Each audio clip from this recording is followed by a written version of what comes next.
Sir Bhuvanagiri parliament నియోజకవర్గంలో BJP అభ్యర్థి అయినటువంటి బూరా నర్సయ్య గౌడ్ తరపున మీరు ప్రచారాన్ని నిర్వహిస్తున్నారు. ఎందుకని ఆయనకు సపోర్ట్ చేస్తున్నారు సార్? ఆయన చాలా మంచి వ్యక్తి, సౌమ్యుడు, ఒక డాక్టరు. మనకి ఈ ప్రాంతంలో గతంలో ఎంపీగా ఉండి ఆయన ఎయిమ్స్ హాస్పిటల్ ఇక్కడ తీసుకొని వచ్చాడు. ఎయిమ్స్ హాస్పిటల్ వచ్చినందుకు మనకు అంతర్జాతీయ స్థాయి సర్వీసెస్ ఇక్కడ దొరుకుతున్నాయి. మళ్ళీ అదే కాకుండా ఆ వైద్య సదుపాయమే కాకుండా రేపు వచ్చే ఉద్యోగ అవకాశాలు కూడా చాలా మెరుగ్గా ఉంటాయి. కాబట్టి వారిని ఎన్నుకుంటే ప్రధానమంత్రి గారితో ఇంకా మెరుగైన అభివృద్ధి పనులు ఇక్కడ చేయించే అవకాశం ఉంటుంది. కాబట్టి వారిని ఎన్నుకోవాలి. దేశంలో మళ్ళీ మోదీనే వస్తారని మీరు నమ్ముతున్నారా? 100% ఆకాశం పైన ఉన్నది కదా, అది నమ్ముతాం కదా. రోజు కింద భూమి ఉంది కదా, నమ్ముతాం కదా. అట్లనే మోడీ కూడా గ్యారంటీగా మూడోసారి ప్రధానమంత్రి, ముచ్చటగా మూడోసారి కూడా అవుతాడు. ప్రధానమంత్రి మోదీ 10 సంవత్సరాల పాలనలో తెలంగాణ రాష్ట్రానికి చేసింది ఏమీ లేదని ప్రతిపక్షాలు అంటున్నాయి కదా, దీనిపైన మీ స్పందన ఏంటి సార్? ప్రతిపక్షాలు ఒక పనికిరాని పార్టీలు. ఏ ప్రతిపక్షాలు? టీఆర్ఎస్ అయితే అయిపోయింది, హమాం ఖాన్లో పోయింది. అది దానికి అతిగతి లేదుగా. ఉన్నది కాంగ్రెస్. కాంగ్రెస్ వాళ్ళు 6 గ్యారంటీల మీద వచ్చారు. 6 గ్యారంటీలలో కనీసం 2 గ్యారంటీలన్నా పూర్తి చేసిరానే లేదు. బస్సులో మహిళలకు ఉట్టిగా ఉచితంగా ఏదో రవాణా సౌకర్యం ఇస్తున్నారు. చాలామంది మహిళలు సరే కొంతమంది అవసరమైన వాళ్ళకు మంచిగా ఉండొచ్చు, కానీ అవసరం లేని వాళ్ళకి మాత్రం అది ఇంట్లో చాలా రియాక్షన్స్ అవుతున్నాయి. మరి ఎంతవరకు అనేది వేచి చూడాలి. ఇక ఆ తక్కిన 5 గ్యారెంటీలు, రైతుల రుణమాఫీ చేయలే. ఇంకేమన్నాడు? పెన్షన్ 4000 చేస్తాను. చేసిండా? మీకు వస్తుంది? మీ అమ్మమ్మకో నాయనమ్మకో వస్తుందా? రాలేదు. సో అట్లనే మోసపూరితమైన ప్రతిపక్షాలు. ఒకటే పార్టీ బీజేపీ పార్టీ నిబద్ధతతో పనిచేస్తుంది. నరేంద్ర మోడీ గారి అడుగుజాడల్లో మేమంతా కూడా ప్రయాణిస్తున్నాము. వీరు నిలబడితే, ఇప్పుడు నిలబడ్డారు, వాళ్ళని గెలిపించుకుంటే మీకు మెరుగైన అవకాశాలు, మెరుగైన అభివృద్ధి జరుగుతుంది. ఇంతకుముందు బూరా నర్సయ్య గౌడ్ ఇక్కడ ఎంపీగా ప్రాతినిధ్యం వహించారు. ఆ తర్వాత కోమటిరెడ్డి వెంకటరెడ్డి వచ్చారు. బూరా నర్సయ్య చేసిన అభివృద్ధి కన్నా నేను చేసిన అభివృద్ధి ఎక్కువగా ఉందని వెంకటరెడ్డి అంటున్నారు. దీనిపైన మీ స్పందన? కోమటిరెడ్డి వెంకటరెడ్డి గారు ఎక్కడ ఏం అభివృద్ధి చేసిండు? ఎయిమ్స్ కనబడుతుంది. కోమటిరెడ్డి గారు చేసిన అభివృద్ధి ఏంది? ఇద్దరు చూపి, ఒక్కటి చూపియండి. మీరు అంటున్నారు కదా, మీరు నమ్మిందా? నమ్మలేదు. లేదు, ఆయన అభివృద్ధి చేయలేదు, అది వేస్ట్.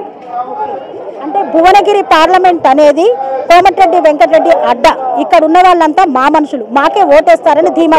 ఎవరిది ఏం కాదు. ఇది ప్రజాస్వామ్యంలో ఎవరి అడ్డా అనేది ఉండదు. ఇది అడ్డా అంటే లేబర్లకు ఉంటుంది అడ్డా, లీడర్లకు అడ్డా ఉండదు. లీడర్లు ఆయన ఈడ నిలబడ్డాడు, ఇప్పుడు పోయి ఆడ నిలబడలే. ఇది అడ్డా ఎట్లయితే కాదు, అడ్డా కాదు. ఇది అడ్డా కాదు. సో మోదీ అసలు మన తెలంగాణ రాష్ట్రానికి ఏం చేశారు సార్? ఎలాంటి సంక్షేమ పథకాలు వచ్చాయి అసలు మనకు? వచ్చాయి. మోడీ వలన మనకి కనీసం 30 లక్షల ఇండ్లు వచ్చినాయి. ఇక్కడ 70 లక్షల మరుగుదొడ్లు వచ్చినాయి. మన ప్రతి గ్రామంలో ఈరోజు మహిళలు ఇవాళ ధైర్యంగా వాళ్ళు ఎక్కడ చెంబు పట్టుకొని ఏదో కట్ట మీదకో పొలాల పంట పోకుంటే వాళ్ళ ఇంటి దగ్గరనే వాళ్ళ మరుగుదొడ్లు వచ్చినాయి. ప్రతి ఇంటికి, ప్రతి పేదవాళ్ళకి వాళ్ళ ఒక్కొక్కరికి 5-5 కిలోల బియ్యం ఇస్తున్నాడు. ప్రతి ఒక్కరికి ఉజ్వల పథకం కింద గ్యాస్ స్టవ్లు, గ్యాస్ సిలిండర్లు ఇచ్చిండు. ఇంకా ఏం కావాలి? మోడీ గారు ఇచ్చిందే కదా ఇది. ఇక్కడ ఈ హాస్పిటల్, ఈ రోడ్లు వేస్తున్నాడు. మొత్తం ఎక్కడ పడితే అక్కడ రోడ్లు. ప్రతిరోజు 25 కిలోమీటర్ల నేషనల్ హైవే కన్స్ట్రక్షన్ అవుతుంది మోడీ గారి వలన.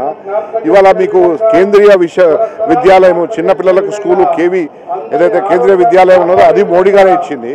అది ఎవరు కాంగ్రెస్ వాళ్ళు తేలే, అది మోడీ గారు తెచ్చిండ్రు. అది ఈ బూరా నర్సయ్య గౌడ్ గారు తీసుకొచ్చిన పథకం. అది ఇక చెప్పుకుంటూ పోతే 101 రీజన్స్ ఉన్నాయి మోడీ గారికి ఎందుకు వేయాలంటే. ఇవాళ మనము సనాతన ధర్మానికి సంబంధించిన వాళ్ళం. రాముడి మందిరం కట్టాలంటే 500 సంవత్సరాలు అయింది. అది మోడీ గారి చొరవ వలన ఇవాళ రామ మందిర నిర్మాణం పూర్తయింది. లేకుంటే ఇవాళ సనాతన ధర్మం పాటించే వాళ్ళు, ఆచరించే వాళ్ళు వెనుకపోతున్నారు. ఓట్ల కోసం మైనారిటీలు అది ఇది అని చెప్పి వాళ్ళని ముందుకు తీసుకొని వస్తున్నారు. ఈ భారతదేశము భారతీయులదా లేకుంటే ఇతర మతస్థులదా? ఇతర మతస్థులు ఇక్కడ వచ్చిర్రు బతకడానికి. ఇది సనాతన ధర్మం, హిందువులది. హిందుస్థాన్ అంటారు. ఇది హిందువులకు ఇవాళ యుగ పురుషుడు అంటే మనం రాముడిని, కృష్ణుడిని చూడలే, కానీ ఈరోజు నరేంద్ర మోడీని చూస్తే ఆ రాముడే దిగి వచ్చినట్టు ఉంటుంది. అందు గురించినే ఆయన ఎన్నుకోవాలి. రాముడితో రాజకీయం భవ్యమేనా సార్? రాముడి పేరుతో రాజకీయం చేయడం కరెక్టేనా? ఎందుకు చేయొద్దమ్మా? నువ్వు బొట్టెందుకు పెట్టుకున్నావు? నువ్వు హిందువు అనే పెట్టుకున్నావు కదా.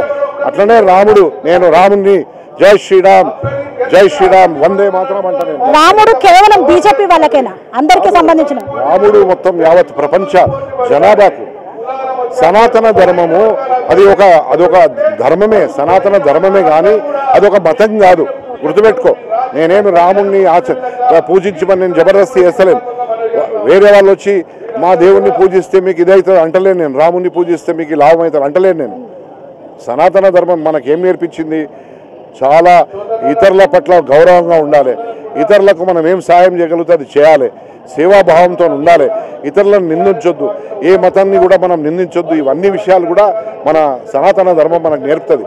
సో ధర్మం ఆచరించే వాళ్ళు ఎవరైతే ఉన్నారో వాళ్ళంతా నిబద్ధతోనే పనిచేస్తారనేది నా పూర్తి నమ్మకం. దానికోసమే నేను ఆ సూడో సెక్యులర్ పార్టీని వదిలి నేను బీజేపీ పార్టీలోకి వచ్చిన.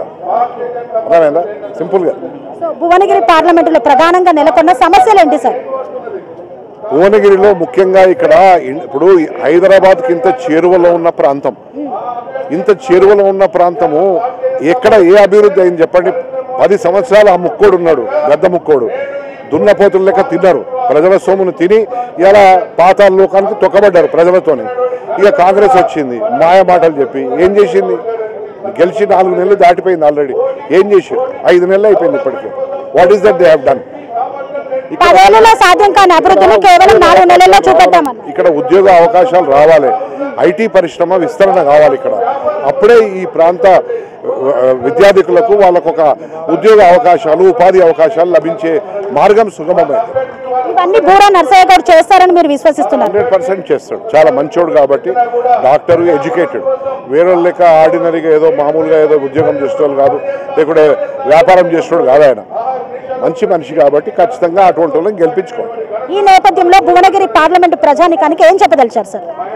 అందరికీ నేను చేతులెత్తి నమస్కరించి నేను ఒకటి ప్రాధాయపడతా. నరేంద్ర మోడీ గారిని మనం సమర్థిస్తూ ఇక్కడ బీజేపీ అభ్యర్థిని గెలిపించుకుంటే రేపు అభివృద్ధి ఇక్కడ ఫండ్స్, ఇక్కడ అభివృద్ధి ప్రాజెక్ట్స్ వచ్చే అవకాశాలు ఉంటాయి, లేకుంటే అదే పరిస్థితి ఉంటుంది.